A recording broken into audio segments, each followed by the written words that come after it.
Bulldozer चालणार की file दाबणार? तळोद्यात जनतेचा रस्ता अतिक्रमण मुक्त होणार की मनमानी सुरू राहणार? नमस्कार, आपण पाहतात परिवर्तन 24 न्यूज. तळोदा शहरात अतिक्रमणाचा हैदोस. मुख्य रस्ता आज गिळंकृत, प्रशासन मात्र झोपेत.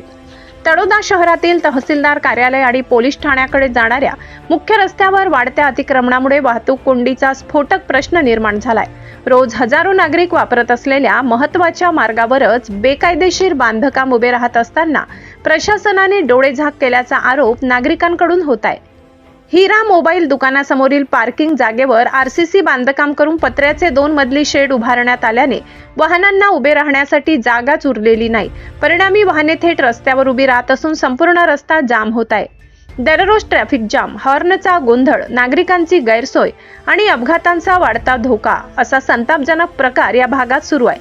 इतकंच नाही तर रस्त्याच्या पुढेच विद्युत खांब उभारण्यात आल्याने संकटात भर पडली आहे. पत्र्याच्या शेडमुळे शॉर्ट सर्किट होऊन मोठी दुर्घटना घडल्यास जबाबदार कोण, असा थेट सवाल आता नागरिक विचारत आहेत. या गंभीर प्रकरणाविरोधात पालिकेचे बांधकाम सभापती प्रतिभा दीपक पाडवी यांनी मुख्याधिकाऱ्यांना लेखी निवेदन देत तातडीने कारवाईची मागणी केली आहे. आता पाहायचं इतकंच, नगरपालिका बुलडोझर चालवणार की पुन्हा फाईल दाबून ठेवणार? जनतेचा रस्ता मोकळा होणार की अतिक्रमणवाल्यांचीच मनमानी चालणार? जनतेच्या हक्कासाठी बेधडक आवाज पाहत रहा परिवर्तन 24 न्यूज.